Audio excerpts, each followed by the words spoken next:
Bismillah ar-Rahman ar-Rahim. In the name of God, most merciful, ever merciful, and may God's peace and blessings be upon His holy Prophet Muhammad and the purified members of his household and progeny. Allahumma salli ala Muhammad wa ali Muhammad wa ajil farajahum. Brothers, sisters, viewers, Assalamu alaikum wa rahmatullahi wa barakatuh. And thank you for joining us once again in our series, Life, the Islamic Answer. Alaikum assalam wa rahmatullah. We were discussing the topic of communities of knowledge in Islam. After establishing the importance of the notion of community in Islam, we said that within the larger community there are smaller communities. And there are ways for us to join, alaykum assalam wa rahmatullah, there are ways for us to join those smaller communities if we match, if we meet the criteria, the characteristics of those who belong to those smaller communities. One of these smaller communities is the community of knowledge. And we said in general this is something that we can establish by deducing it logically, as well as finding clear indications to these communities of knowledge in the Holy Quran and the narrations. Once we established all of this, we started to look a little bit more in depth or in detail what it means to belong to a community of knowledge. How do these communities of knowledge function? So the first discussion that we had is about who belongs to a community of knowledge. And the short answer we gave, even though we gave it in a detailed way, the short answer was that everyone must therefore belong to the community of knowledge in Islam. There is a specific place, a specific role for those who are learners. And there are specific roles for those who are teachers. Clearly those two are going to belong to the community of knowledge. But who else? And when we go through the narrations, when we go through the sayings of the Holy Prophet, the sayings of Ahlul Bayt alayhim salam, we saw that they clearly state that we must belong to the community of knowledge. If it is not as a teacher, then at least as a learner. And if it is not as a learner, then at least as someone who listens in, or who sits in those gatherings, or who, at a bare minimum, loves those gatherings. And so this means that everyone who belongs to the larger community has to try to find a way to have an association, to have a role, to have a presence in what these communities of knowledge are doing and the role that they perform. The second discussion that we had around all of this topic had to do with, and inshallah we're going to come back to more detail around the who, as we said, had to do with, therefore, as a community, how should these communities function? The first question, the first detail, was around the idea of the source of that knowledge. Who should play the role of the leader or the role of the source of knowledge in a community? And we saw that in our religion, it gives a number of criteria, of characteristics on who should assume that role. So this is important for us, anyone who is seeking knowledge, that this is what we have to aspire to. This becomes our own checklist. And as communities, when we bring someone in, or we want to give them that role, now we have a checklist against which we can assess their performance, to see to what extent they are competent at playing this role of being a source of knowledge in the community. And we saw that the criteria that Ahlul Bayt alayhim salam were mentioning fell in all of the different categories that we could expect. Yes, of course, we want the person to have specialized information specifically about religion. But we saw that it went way beyond that. Yes, they are an expert, they are a specialist in their field, but beyond that, they are also someone who knows how to communicate the information. They understand how to position the information depending on the audience. They understand what are the priorities given what needs to be discussed, and so on and so forth. Not to repeat the characteristics. That was the first discussion. The second discussion we had was about the main mechanism that our religion proposes for these communities of knowledge. And we saw that the main mechanism, the main way for the communities of knowledge to work is through in-person gatherings. And so we even found details related to the frequency of these meetings. From the Holy Prophet ﷺ, from the Imams, saying that it should be at least once a week. And this opened the door to discussing and for us to understand the roles of Islamic centers, whether they're mosques or Husayniyat or community centers, whatever they may be. That there has to be this sort of programming taking place. And that the gathering is not just a gathering under a general heading of religion. That's good, that's required and necessary. But that doesn't meet the criteria of the community of knowledge. There has to be a gathering specifically around knowledge, around acquiring knowledge. And we saw that the narrations don't stop at acquiring knowledge. It's not just about one-way receiving information. There was an insistence on the idea of gathering in person to ask questions, to discuss with one another, which means that this is interactive, this is dynamic and taking place at a pretty regular frequency. There were discussions around the idea, so therefore, of the content, the topic to be discussed, and the format of these gatherings. Inshallah, all of that is clear.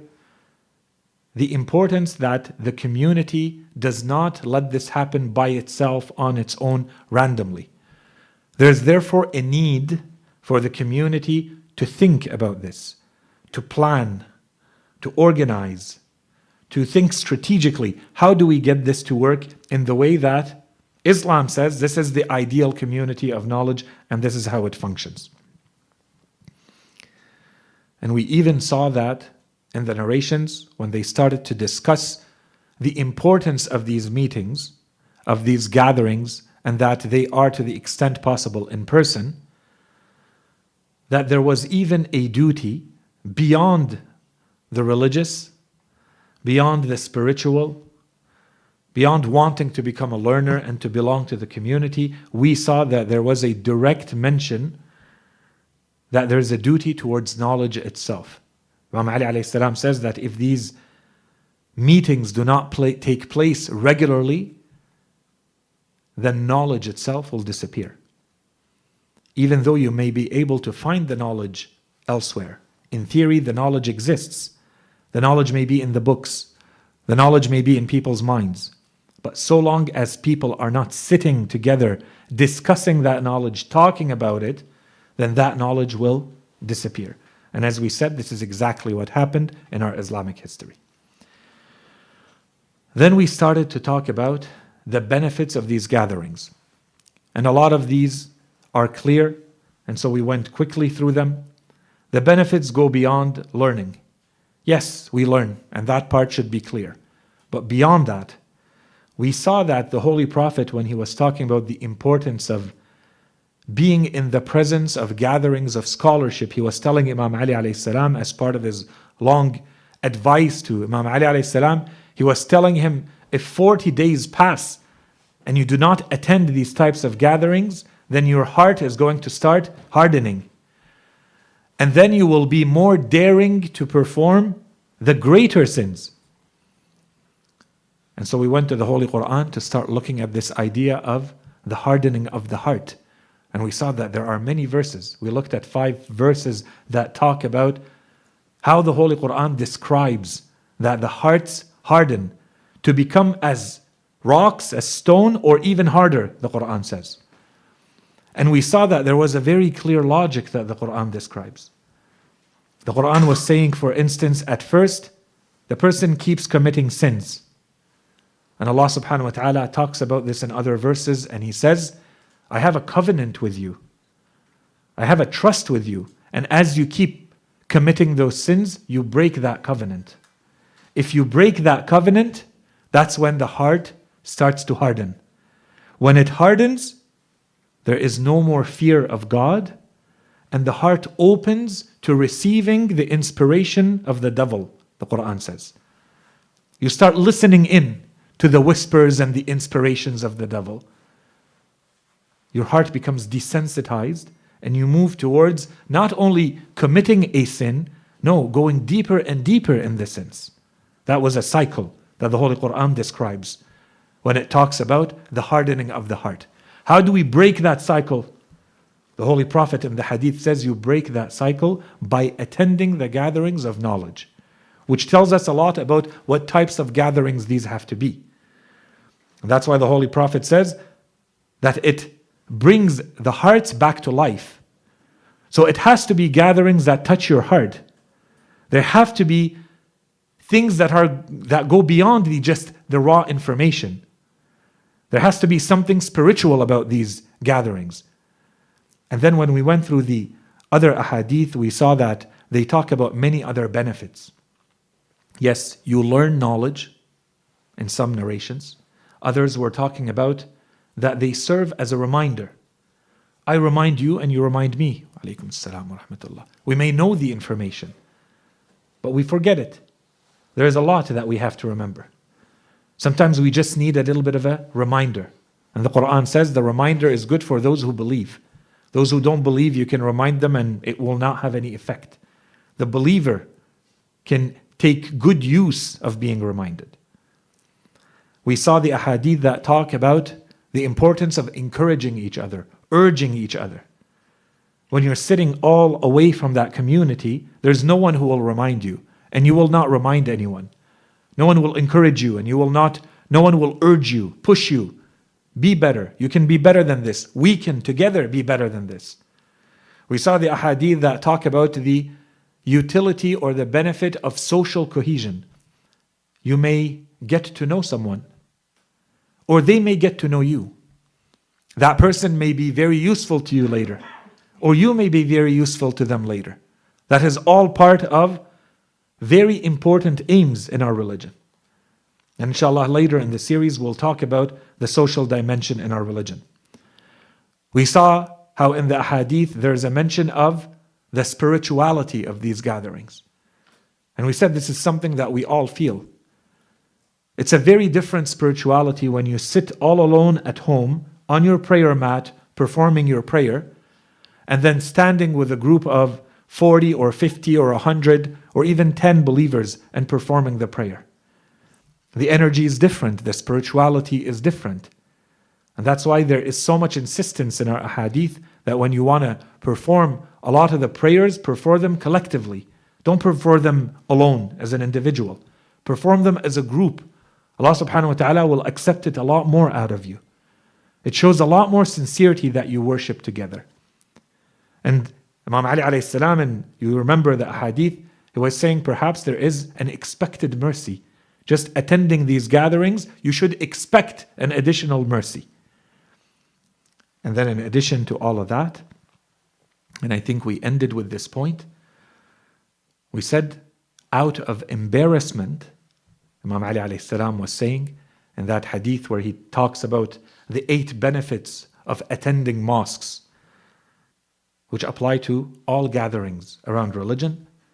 The last one was what? You want to be better out of embarrassment, out of shame. During that time, at least during that time, those minutes that you are attending, out of shame, out of embarrassment from others, you will want to be on your best behavior. You will want to be as good as you can be. Of course, this does not mean that we're encouraging someone to be a hypocrite. That's not the idea. What we refer to here, we said it's like a life hack. Force yourself to be in a situation where you're not going to think about committing sins, where you are in an environment that keeps pushing you to want to be better. This is going to stay with you afterwards. When you're alone, this is still going to have an effect on you. So you're not a hypocrite. You believe in this. You're not pretending to believe in this. That would be a hypocrite. You do believe that this is better. So that makes you a believer. And this applies to all of us. We all make mistakes. We all have shortcomings. We all have weakness. So put yourself in a situation that forces you, that pushes you to be better. And what better than to be in a situation where you're surrounded by believers? And you look around and you see many of them are better than you. Why are they praying more? Why are they better at reciting Quran? Why do they have more knowledge? Why is their relationship with Ahlul Bayt stronger? I'm not lacking anything. I can have that same relationship. I can have that same knowledge. I can worship a little bit more. This stays with you afterwards, which means that this is not an issue of, but this might be hypocrisy. This is not hypocrisy. Who among us will not benefit from this? To attend these places so that out of embarrassment you want to be better. And Imam Ali alayhi salam is saying this. This is human nature. That's why we always say our religion is designed, is tailored for our human nature. And when it gives us these ways out, when it makes things easier, facilitates us being better, we should take full advantage of it. Allah subhanahu wa ta'ala could say, this does not count. No reward for this. You cannot do this. If you do this, this is pure hypocrisy. You're not sincere enough. Whatever is inside has to match 100% what's outside all the time. No, our religion does not say that. It says, we know that you can be better. And you know you can be better. But you will be weak. You'll make mistakes. You'll have shortcomings. But there are ways and there are things you can do to be better. Use them. They'll push you, they'll force you, and you'll keep getting better and better. So we ended with this. So inshallah, today we want to continue with this discussion of who should belong to this community of knowledge. We already talked about a few categories. Now we want to look at the ahadith that talk about the grouping categories that are grouped together based on age. Some of these ahadith we have looked at earlier in the series when we were talking about the learner. We want to look at them from another angle. Some of them may be new to some of you. When we go to the teachings in our religion, there is no doubt that there is an insistence, there's an emphasis put in our religion that we should learn as early as possible in our lives. The younger we are, the more our religion says efforts should be made that those who are younger learn. And we're going to see a few of the ahadith related to this. The point we want to end with, however, is that this is not exclusive. Our religion does not say you only learn when you are young. In fact, the insistence in our religion seems to be giving us the impression that the majority of those who are learning were not the young. And we should know that our religion, in terms of nuance, in terms of complexity, in terms of depth, it's not meant to be learned by children. It talks about too many things that require maturity and depth and complexity that you will never fully grasp when you don't have enough experience in life. Unfortunately, in a lot of cases, we only focus on the aspect of religion that says learn while you are young. Religion is for children. So you have to learn Quran when you're a child. And you stop when you're an adult. You learn fiqh when you're a child. You learn seerah when you're a child. You learn akhlaq when you're a child. And there's an emphasis on this. There are programs around this. Great, and it's necessary, as we will see. But our religion says it doesn't stop there. And we spent too much time throughout the series. We're now at lecture 86, I believe. We spent too many lectures talking about how our religion says we must be continuous learners. Until the moment we die, our religion says you learn. You do not stop learning. A good Muslim, a good believer has a program of learning all the time. And that's why we said this is where the hadith that talks about the frequency of at least once a week. The Holy Prophet says, will the believer not at least give a few hours once a week to learning their religion? This is the minimum the Holy Prophet is talking about. He's not saying a few hours a week to worship. That's there all the time, necessary. No, to learn. There has to be a learning program. So inshallah, we're going to come back to this point. The first hadith from the Holy Prophet ﷺ, he says, مثل الذي يتعلم العلم في صغره كالنقش على الحجر ومثل الذي يتعلم العلم في كبره كالذي يكتب على الماء. So the Holy Prophet ﷺ, he says, the one who learns knowledge at a young age is like carving in stone. And the one who learns knowledge at an older age is like writing on water. We're going to have to come back to the second part of the hadith as we just said. Let's focus on the first part for now. First, there should be no doubt, and here there's an indication very clear from the Holy Prophet ﷺ, that a human being's memory, your ability to memorize and to retain information and to keep that information for later, is much greater when you're younger. This is the main point of the hadith. This is what the hadith means. When you learn when you are young, it is as though someone is carving in stone. Is it easy to remove that carving afterwards? No. It stays there. It might stay there for thousands of years. It's much more difficult to remove that carving than, and the Holy Prophet ﷺ, he uses a metaphor, it's like someone who's writing on water. Does anything stay when you write on water? Nothing stays. It's like as you age, the extreme of your age, your memory is like water. When you try to bring in new information on it, nothing stays. Does this mean, therefore, we should stop learning when we are older? We're going to see the ahadith about this. This hadith is urging to learn when we are young. It's addressing those who are young, yet mature enough, wise enough to understand. And it's talking to everyone else. As a community, we have to think about this. As parents, we have to think about this and say, what does this mean? But those of us who are young, and all of us are young, in the sense that we are getting older. If there's anything that you feel you should be learning, learn it now. Don't wait until tomorrow. Tomorrow you are a day older. You will be a week older, and a month older, and a year older, and 10 years older, and 20 years older. Start now. Don't wait. Your memory is much stronger. And yes, of course, memory does not just happen by itself. Naturally, your memory is stronger now than it will ever be later in life. What you will maybe be able to gain if you practice your memory, someone who memorizes the Quran, for instance, will know this. Someone who memorizes sermons or memorizes ahadith will know this. Memory is like a muscle. When you start out, it's difficult. You have to use it. The more you use it, the more you learn how to use it. And it becomes easier and easier to learn things afterwards. At the beginning, it's very hard. When you start learning the Quran, every word is a struggle. To add a second word to the first you learned is a struggle. To remember all the harakat and how you're supposed to say it. After a while, you can learn a whole line by heart.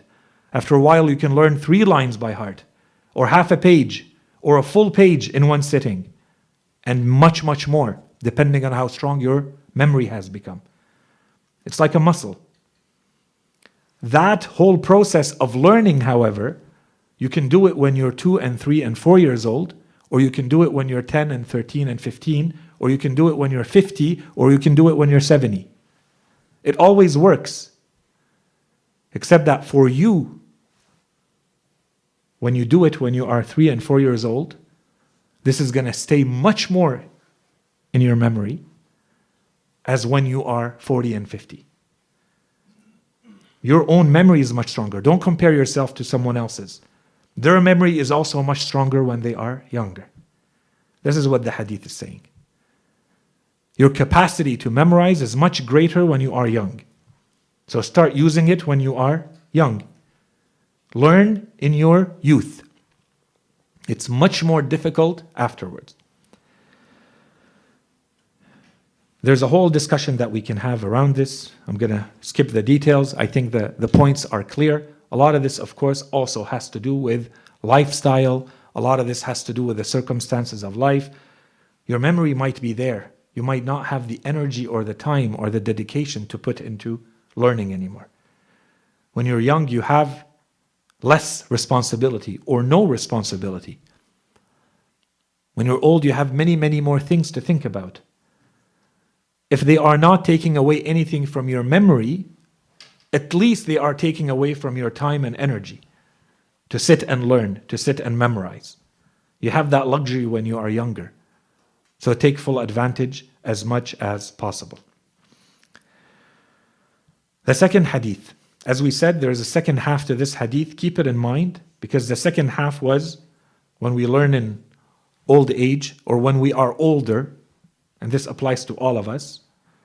No matter when that older is, when you are older, the extreme of that is like writing on water, the Holy Prophet says. So you have much less ability to memorize. So keep that part in mind. We want to comment on it a little bit later. The second hadith from Imam Ali alayhi salam, he says, "Man sa'ala fi sigharih, ajaba fi kibarih." The one who asks questions when they are young, in their youth, they will be the one who answer those questions in their maturity, adulthood, old age. This is because this person took the time to learn. And if they learned enough, they will become the expert. They will be the one who carries this knowledge. When others are asking because they never learned those things, they now have to find this person who learned. And this is related to the next hadith. This is simply to highlight the importance of starting younger. But keep this idea in mind. The next hadith from Imam Ali alayhi salam, which I think goes much deeper, because he's referring to something much more explicitly. It's not just your ability to answer questions that the Imam is talking about. He says, تَعَلَّمُوا الْعِلْمَ صِغَارًا تَسُودُوا بِهِ كِبَارًا. Learn or acquire knowledge in your youth, in your childhood, in your young age, so that you become masters with that knowledge in your maturity, in your adulthood. Masters of what? Masters of everything. You do not only become those who have authority in knowledge. If you learned and you became experts, you are going to be the ones who have the positions of authority and power and rule and responsibility in society. You have authority in the world. And this is a very key notion. We started this entire series by saying that we today live in a complex world, and many of the most advanced societies in the world, if not all of them, they are attempting to transform themselves, to revolutionize themselves, to take themselves out of a phase. Initially it was called the industrial, and then the post-industrial, and now they are knowledge societies. They go through an evolution. Inshallah, we're going to come back to this point a little bit later. Just as a reminder, to close off the topic of the community of knowledge, as a reminder, what is a community of knowledge in today's contemporary world? When they say community of knowledge, what do they mean? And we compare with what we saw in our religion. But in today's world, as a reminder, all of the most advanced societies are trying to move from, first they try to become information societies, and then they try to become knowledge societies. What's special in a knowledge society? How is it different than any other type of society? In all the previous types of society, the thing that was called the commodity, the capital, the thing that had most value in the world, used to be the things of the world. How much land do you own? Machinery, things that create value. Those societies were built in that way. And then all of the economy was around that. So you had to use your best and brightest in that way to increase your capital and increase your value as a society.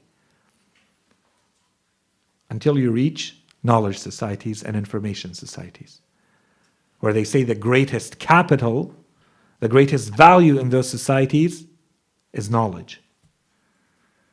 The more, as a society, the more you can consume knowledge, use the existing knowledge, digest it, and generate new knowledge, the more you become a knowledge society. And that has a lot more value. And so I have to transform my workforce in my society to create knowledge workers. And that's how I rule the world. And that's how I create value. Everything else is still needed, but I can use knowledge to use others to get what I need out of them.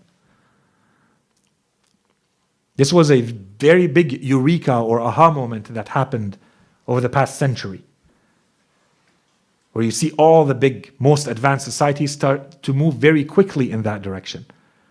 Trying to understand, how do you create it? What do you need to put in place? What do you need to eliminate so that you can move in this direction and create knowledge societies? And the key is, the one who has knowledge, the one who can control knowledge, the whole cycle of knowledge, from the moment it's generated to the who can use it, who has access to it, what can they do with it, and can you generate your own knowledge? That cycle makes or gives you authority in the world. Imam Ali alayhi salam says, تَعَلَّمُوا الْعِلْمَ صِغَارًا تَسُودُوا بِهِ كِبَارًا.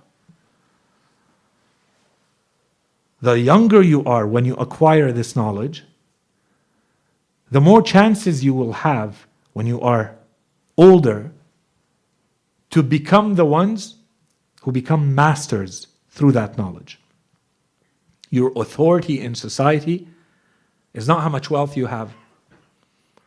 It's not how much land you have. It's how much knowledge, Imam Ali alayhi salam says. You can rule over anything. You can be masters over anything. And this means it does not need to be limited to the strict sense of religion. And that's why we say, in our understanding of religion, religion is very wide, very broad, very deep.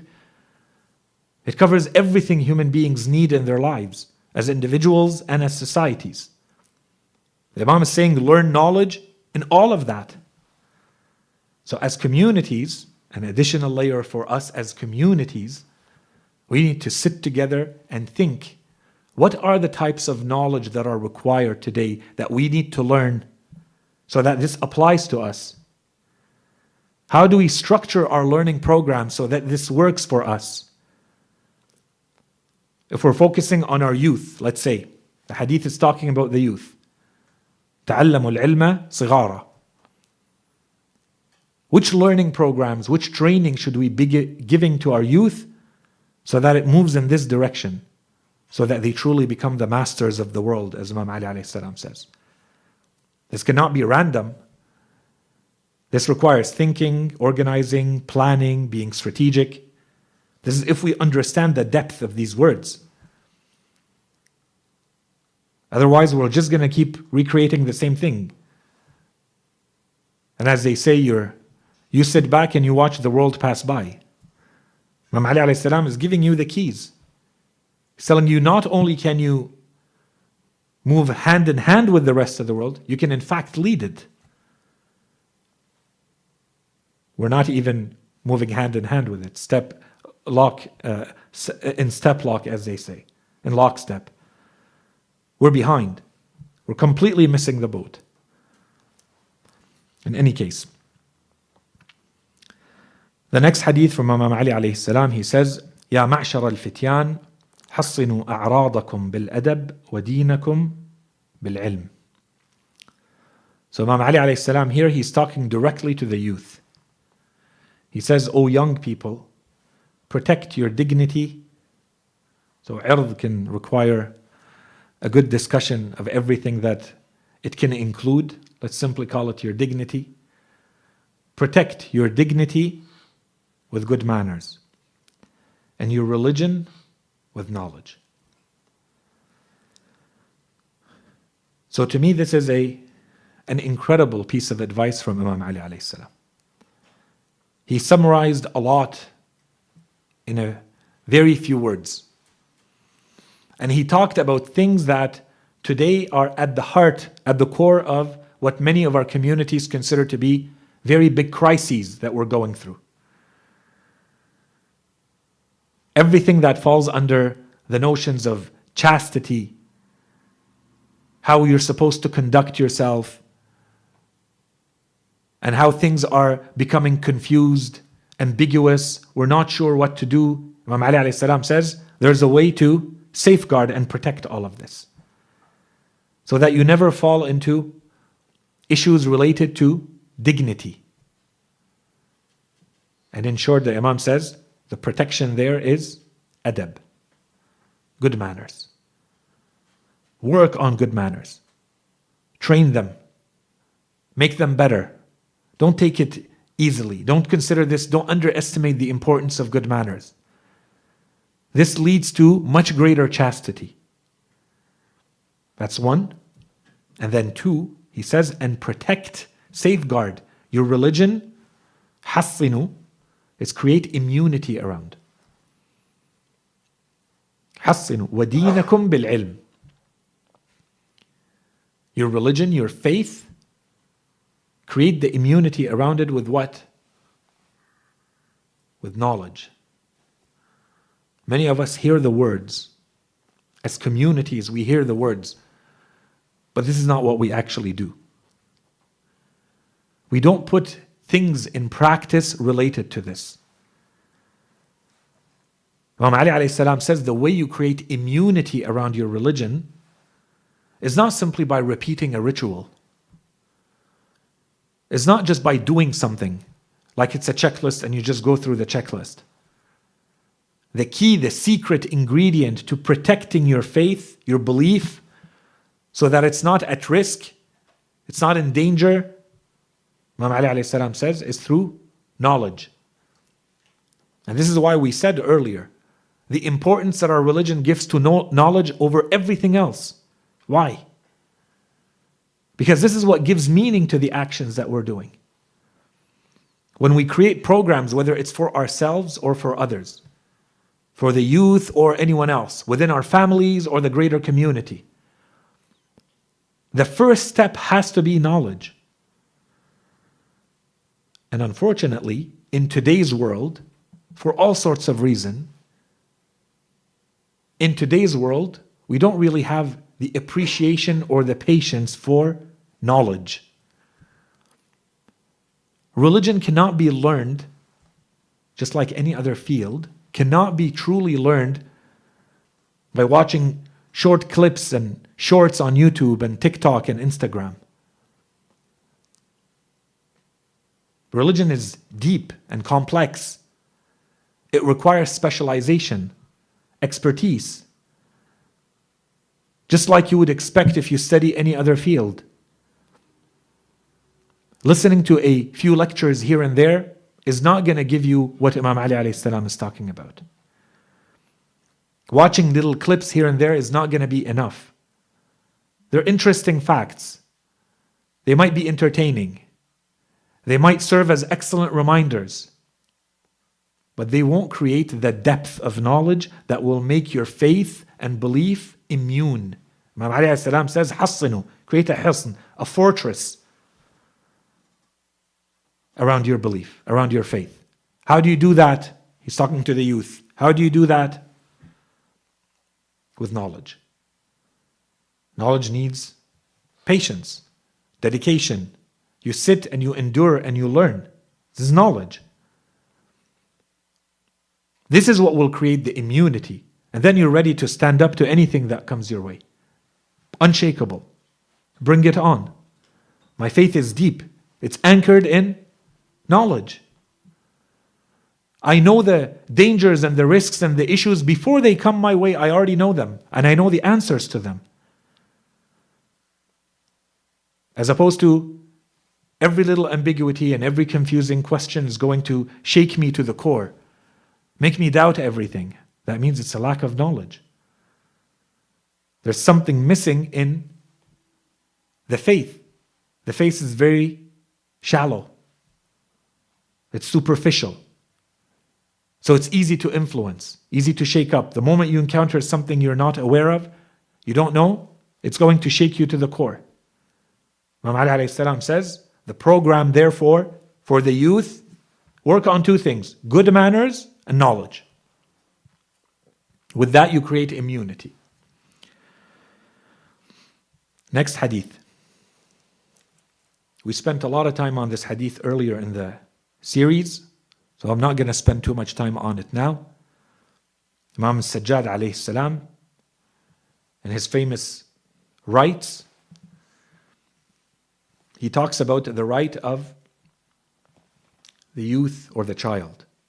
وَحَقُّ الصَّغِيرِ. He says, وَحَقُّ الصَّغِيرِ رَحْمَتُهُ فِي تَعْلِيمِهِ وَالْعَفْوُ عَنْهُ وَالسَّتْرُ عَلَيْهِ وَالرِّفْقُ بِهِ وَالْمَعُونَةُ لَهُ. These are the rights of the young over those who are older in Islam. Imam Sajjad says the right of the young is that you treat them with compassion and mercy in teaching them and forgiving them and concealing their faults and showing them kindness or gentleness and assisting them or helping them. These are the rights of those who are younger in Islam. The key for us is the right. The Imam says the first right of the person who is younger is to show them compassion and mercy, rahmah. But the Imam says, وَحَقُّ الصَّغِيرِ رَحْمَتُهُ فِي تَعْلِيمِهِ. It's as though the Imam is saying, the greatest way you show the mercy to that child, to the youth, the greatest mercy you can give them and show them, في تعليمه, in teaching them. Yes, show them mercy in every other way that the Imam talks about. But the first one is teaching them. Share knowledge with them. There's a lot more that we can say here. I'm skipping the parts that we covered earlier when we talked about this hadith.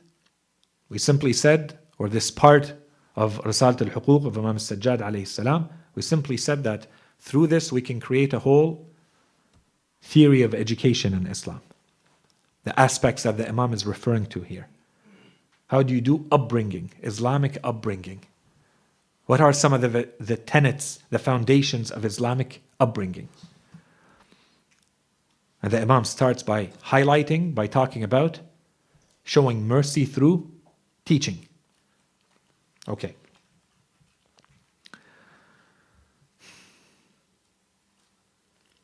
So from these ahadith, a few conclusions. The first one, inshallah this one is clear, is that there needs to be a focus, as our religion tries to focus on the teaching of those who are young. The younger you are, the more our religion says you should be learning. Whether you are aware of this and doing your part and your effort because you have wisdom and good judgment and so on and so forth, that's great. If not, as parents, as communities, this has to be front and center. We have to do what we can to create training, education, learning programs for those who are younger. So long as, if we understand younger is not a specific age. Of course, this can be tailored to specific ages. I just say this in passing. So clearly, from these ahadith and many others that we saw earlier and many others that we don't have time to go through, there's an emphasis in our religion about prioritizing learning for the youth. This is first point. The second point, inshallah, from these few ahadith, it's clear that we need to be strategic. As a community, as parents, we need to think, how do we design training, learning programs for these youth? Who teaches? What do they teach? At what frequency? In what format? So that we behave in a way that matches the teachings that we find in these ahadith. there's a whole discussion that I'm going over very quickly. Why is it that in our religion there is this push for those who are younger to learn as much as possible? We hinted to it in a couple of ahadith. Yes, they have a greater capacity to learn, either because they are built and designed that way. Human beings learn better when they're younger, and it stays with them longer. Okay, that's one. Or because they have the time and the energy to dedicate to learning, whereas others are busy with life. That's a really good other reason for it. But there's a lot more here if we wanted to spend more time on this topic. But I want to move on to the other side of the medal here. Part of it has to do with expertise. It takes time to become an expert at something. As good as it is, as important as it is, to have a lot of people who acquire or who have general knowledge. You have a little bit of knowledge about everything. That's great. Are you a specialist in anything or not? That specialization requires time, experience, energy. You cannot get right away. This is quality. And our religion is always looking for quality. Superficial, shallow knowledge is okay, but that's not really your distinction. So to get that deep, specialized knowledge, you need a lot more time, which means you better start earlier. That's one main point. I'm not going to emphasize it more. Keep that in mind. I want to combine it with a second point. The second point has to do with how a society evolves, how a community grows up, matures. When you have a community that is just random, without planning, normal circumstances, you will have a lot of individual efforts. You will have individuals who are good. But the community lacks cohesion, and it never actually grows and evolves from one phase to another, one stage to another. Or if it does, it's very, very slow. The rest of society is moving faster. So it's always trying to play catch up. The issue with individual efforts in life in general, unless you happen to be in very special circumstances that you don't control, individual efforts always mean you're always starting from scratch. You're always starting from the beginning. You have to go through learning by yourself, on your own. It will always take you longer. You don't have expertise in all of those fields. You have to go through a lot of content to find the gems, to find the right things, and to learn them in the right way, and to learn what to focus on, and how best to learn it, and how best to teach it. This all takes years of experience and practice. Imagine someone who does that and they become a specialist, and they do this for 30 years. And then they want to share this with the next person. Now compare the two scenarios. Now we've moved from one generation in the community to the next generation. The person who is receiving this knowledge, in the first case, let's say they are 15 years old. They are receiving the synthesis, the conclusion of the efforts of 30 years of specialization and expertise at 15. And in case B, the other scenario, the person who is receiving it is 45 years old. What is being received is amazing in both cases. It's 30 years of specialization and expertise being passed on to you. As a community, which community is going to actually grow and evolve a lot more? Wouldn't it be the one where the 15-year-olds are the ones who are receiving this type of specialized, experienced knowledge passed on to them? Will they not have a lot more opportunity to do something with it? This is not to say It should only be passed on to them. But of course, they will have a lot more opportunity to do something with that knowledge. They may not realize what they're receiving. They may not understand why suddenly they are amazing with the knowledge that they have. They don't realize what has been passed on to them. They might one day, when they compare to other knowledge in other communities and so on and so forth. But that's irrelevant. But as a community, the growth of that community, the evolution of that community, if the information is being passed on to the younger generation and it is planned, there's strategic thinking and planning around it, so that this is constantly being passed on to the next generation at a younger age, you accelerate the evolution of that, the growth of that community. And I say this because I know that there are many who are listening to these lectures who deeply care about beyond the individual, as important as we are as individuals.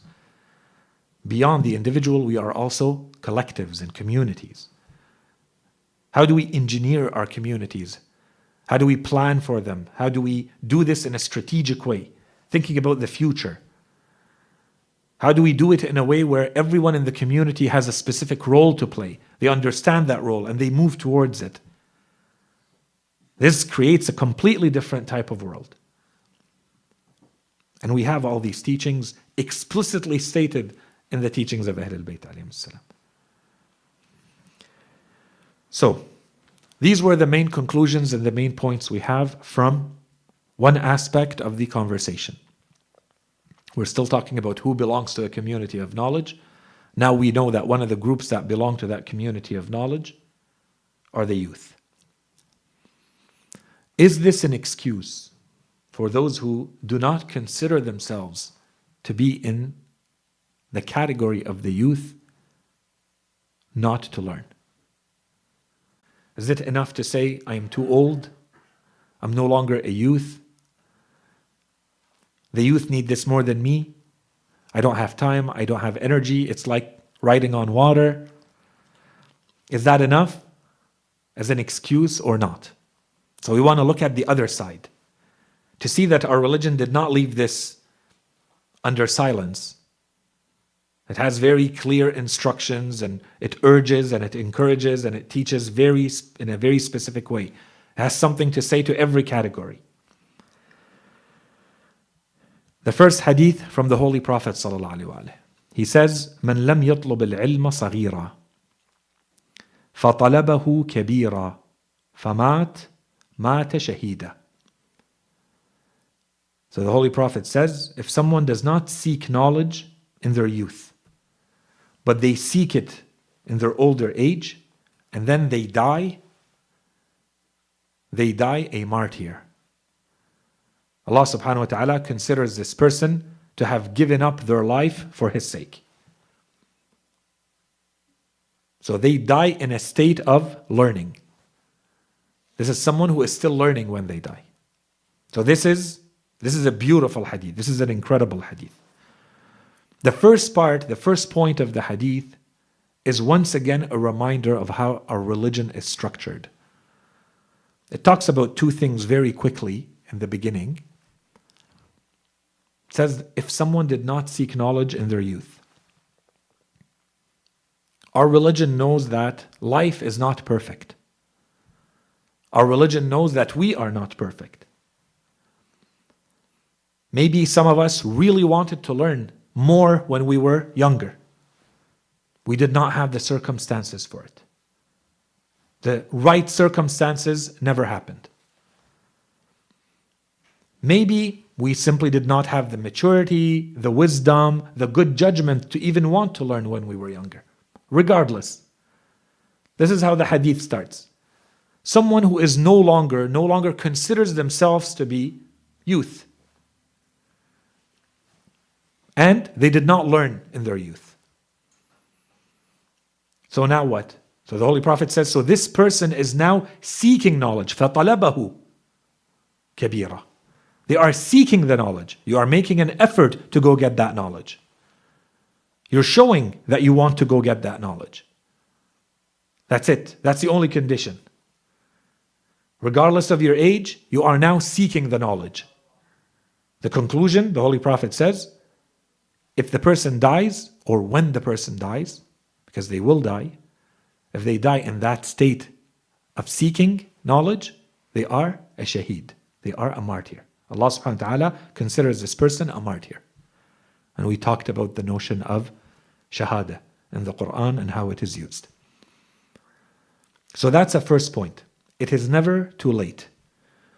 The circumstances of your life did not allow you to learn. You did not have good judgment. You did not make good decisions in your youth. It doesn't matter. That's gone. Now you're old. Older or old. Is it too late? No. Our religion says it's not too late. The only thing required of you is to seek it. You still want to learn that knowledge. That's the first point. The second point, and this is an important one. This is one of the ahadith that even though it doesn't say the words this way, clearly the hadith recognizes that learning knowledge is a struggle. And that's why I say knowledge cannot be shorts that you watch on your phone. That's not knowledge. Knowledge is a struggle. When Allah subhanahu wa ta'ala is dealing with you as though you are a martyr, it's because of how difficult it is to learn knowledge, especially in older age. I think we would still all agree that Allah subhanahu wa ta'ala is being extremely generous. Just for seeking knowledge, we are dealt with as though we are a martyr. But this is in recognition. This is how our religion appreciates and recognizes that truly seeking knowledge is not easy. But the reward that comes with it is incredible. It's worth it. And that it is never too late. That struggle can be, if we refer to the previous hadith earlier, for instance, like writing on water, the struggle can be intellectual. The struggle can often also be social. What will people think? I'm older. Shouldn't I already know all of this? It's fiqh, seerah, akhlaq, Quran, whatever it may be. I should know all of this. It's embarrassing for me to go back and learn. That's a different kind of struggle. And this is definitely meant, intended in the hadith. This is why the reward is so great. It's not easy. And there's an insistence on this in our religion. That our religion says, our God says, our prophets say, all the imams say, we know it might be embarrassing. We know that it will be difficult for some of you to go and learn when you're older. But don't let that stop you. This is where the reward comes from. And we're going to see a hadith related to this. The third quick point related to this hadith, another reminder that in our religion, the seeking of knowledge actually doesn't stop. When can you stop?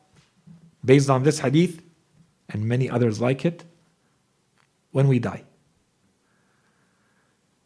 You meet God in a state of seeking knowledge. You are seeking knowledge until the end. And that's why the Quran says, or we went through the verses of the Quran that talk about knowledge. The hadith, all of them say, you should be in a state of seeking knowledge until the end. This has great value. There's no point at which you say, I've learned everything there is to know. That's enough for me. I don't need to learn anything more in religion. Next hadith from the Holy Prophet ﷺ, now related to this, keeping in mind what we just said. The Holy Prophet says, لا يستحي الشيخ أن يتعلم العلم كما لا يستحي أن يأكل الخبز. That's the first hadith. So, let not the old man feel ashamed to learn, to seek knowledge, as he is not ashamed to eat bread. Is it shameful to eat when you're hungry? No. It should be something completely natural. You shouldn't give it a second thought. You're hungry, you go, and the Holy Prophet used a very, very pointed, very intentional example, I think. He said it's like eating bread. Maybe if he mentioned eating something else, someone might object about the thing being eaten. Eating bread there's nothing more natural than that. So the Holy Prophet uses that in his example. Would anyone object to someone just eating bread because they're hungry? No. That's the most natural thing to do. What about learning? The Holy Prophet says the old man wanting to learn should feel the same ease, should feel the same natural state of wanting to learn and learning as someone who is hungry and eating bread. It should be that easy and that natural, that second nature for the person. So that's first.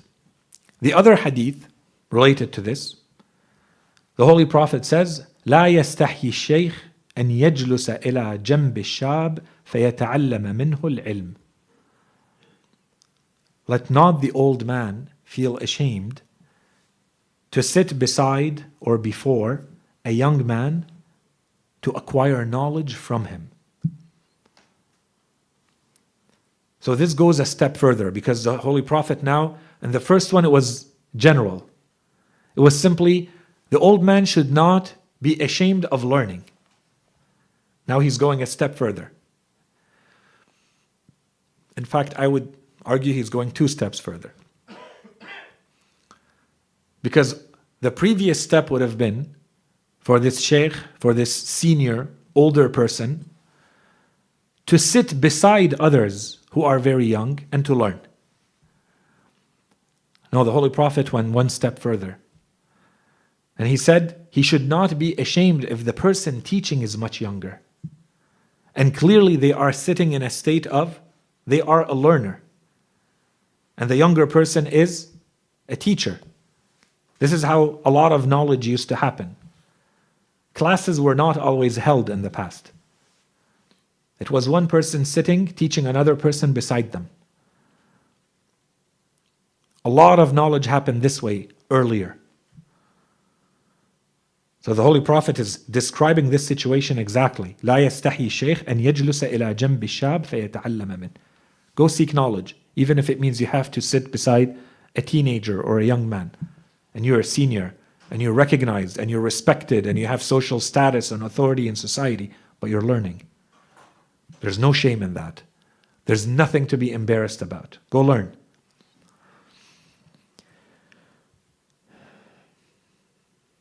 So I think the idea of having to overcome our shyness, our embarrassment should be clear, and this should also be part of our thinking as communities. I don't want to emphasize it too much. I think it's clear.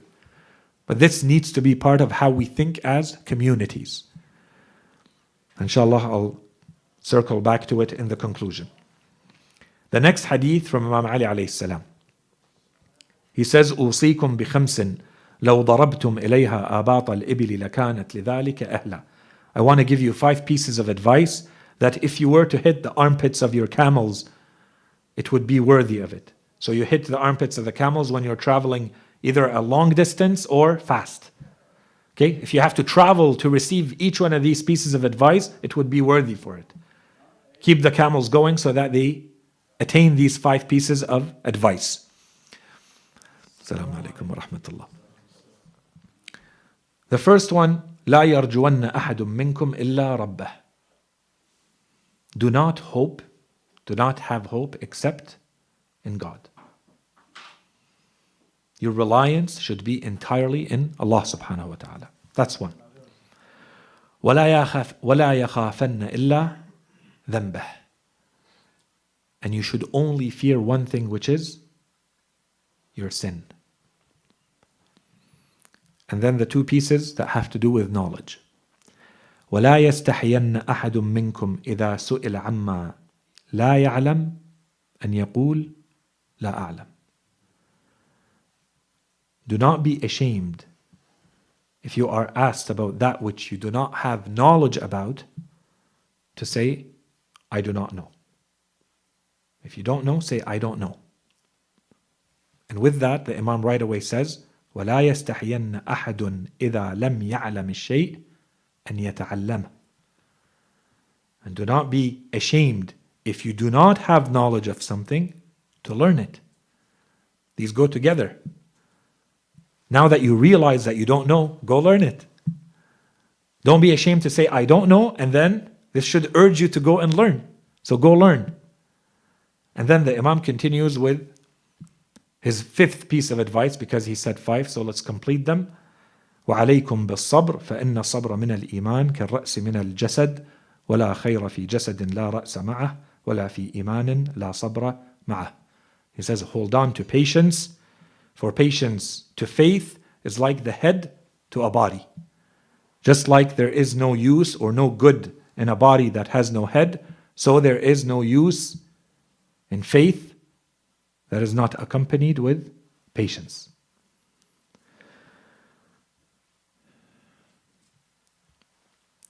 So the Imam is saying 5 pieces of advice. They are worthy, this is an expression that he's using. Each one of these pieces of advice would be worthy for you to travel far and wide to go and acquire them. The first one and the second one have to do with fear and hope. And we've talked about this. In today's language, and to keep it simple, we would say, this is the carrot and the stick. Every human being needs something to motivate them with hope and fear. Jannah and nar. Imam Ali alayhi salam says, let your hope, the carrot that moves you and creates drive in you and motivation in you, is what? Is God. That's what you act for. That's your motivation. That's it. And including your reliance in Him and your trust in Him. And on the other side, if you want to fear, which is a call to bravery, and if you want to fear anything, fear your sin. Don't fear anything else. Only fear your sin, which is fear of God. So fear and hope are the first and second pieces of advice. The fifth piece of advice, patience. And then he dedicates 2 pieces of advice to knowledge out of 5. We could say the Imam just summarized all of Islam. With fear and hope, you've included the majority of the teachings of Islam. With patience, you've included the majority of the ethical dimension of Islam. What's left? Out of 5, the Imam dedicates 2 pieces of advice to knowledge. He gives you 2 sides of it. He doesn't just say knowledge is important. No, he says it in a different way. He says, if you do not know, you are asked about something and you do not know, say the words, I do not know. And if you do not know, the Imam says, then don't be embarrassed. Don't be too shy to go and learn. And those 2 go together. This is a call to seeking knowledge. You can't stop halfway and say, I don't know, and then the second one doesn't apply. Now you've said the words, you've admitted. Don't they say the first step is recognizing that there is an issue, that there's a mistake, there's a problem, there's a gap? That's it. You've said the word, I do not know. So what are you waiting for? Go learn. And then the Imam emphasizes the point of, and do not be ashamed to do so. Okay, so this again links back to old age cannot become an excuse for not learning.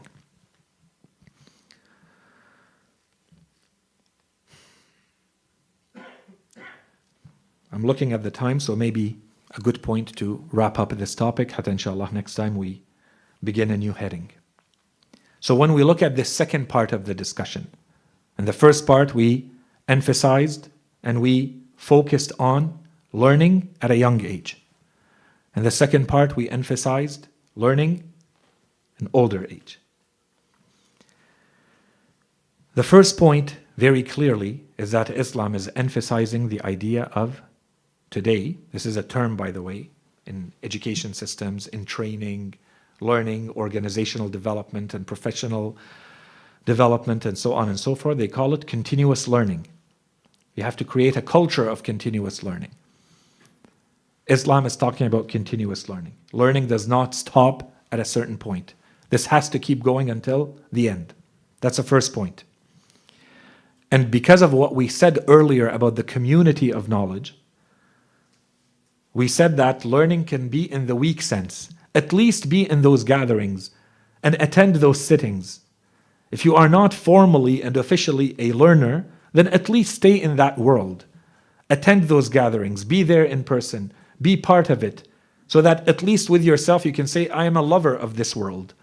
I understand this world and I contribute to it and I support it, even though I'm not officially a learner myself. That's the first point. The second point is that we have to take it to the next level for ourselves and think beyond just the knowledge. When our religion is emphasizing on knowledge and we want to just look at what are the children learning and what are the youth learning, and we forget everyone else, where is the spirituality supposed to come from? There has to be something that recharges you. There has to be new information that comes in that you have to think about and you have to discuss.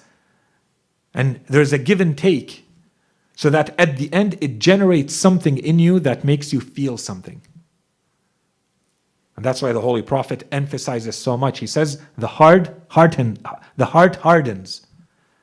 It becomes like a rock if you do not attend the gatherings of scholarship. There's a spirituality around these. So the reminders on one side and the new knowledge on one side, related to the spirituality. We saw enough ahadith that clearly state for us today that we need, even for ourselves, as adults, as parents, as members of a community, we need new knowledge so that we can lead ourselves, our families, and our communities. There's a constant flow of knowledge that we need. The importance of leading by example. It's one thing to constantly send the youth to learning programs. It's another for the youth to actually see people who are older coming, attending programs of learning. Then they see that this is part of who we are as a community. This is something that is present and everybody witnesses and everybody goes through.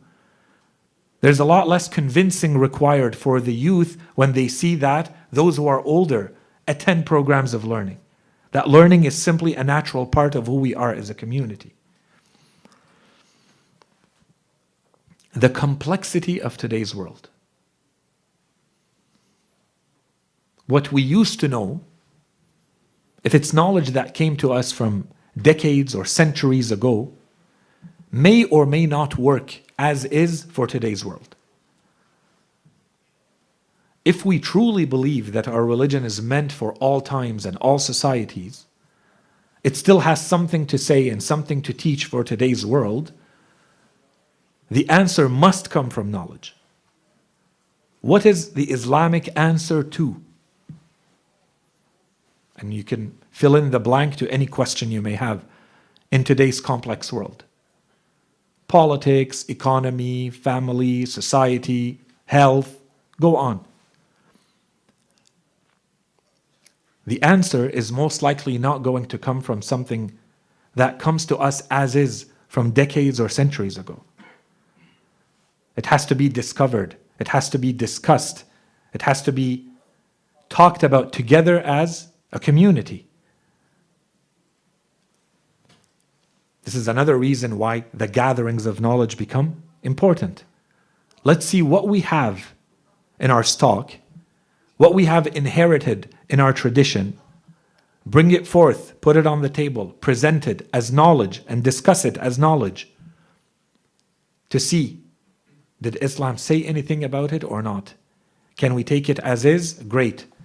Do we need to adapt it, go further, modify it, tailor it to the conditions that we're in? If so, great, that's what we're doing.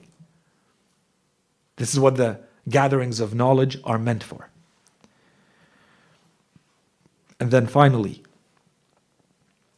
in conclusion, it would be a huge mistake to think that our religion is simply saying that knowledge is for the youth, and knowledge is for children, and all learning programming, all educational programming, all training related to religion in our communities is just dedicated to the youth.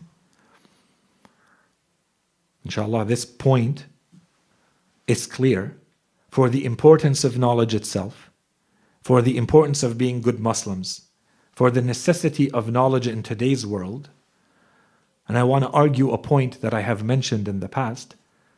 Perhaps if we had effective learning programming for others in the community, for everyone in the community, we would most likely need a lot less for the youth.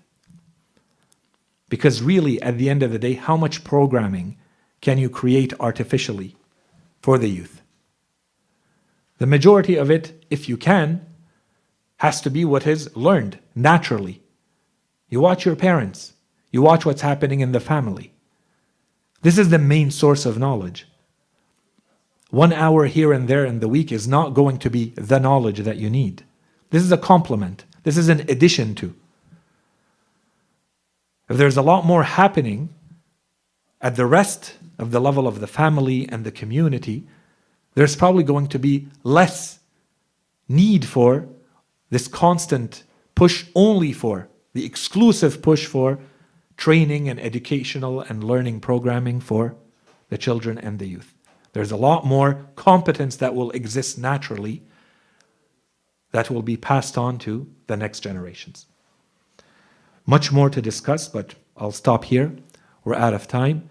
So inshallah, the next time we meet, we'll continue with the discussion of the community of knowledge with the new heading. وصلى الله على سيدنا محمد وعلى آله الطيبين الطاهرين. صلى على محمد وآل محمد. أنتم وأسمع.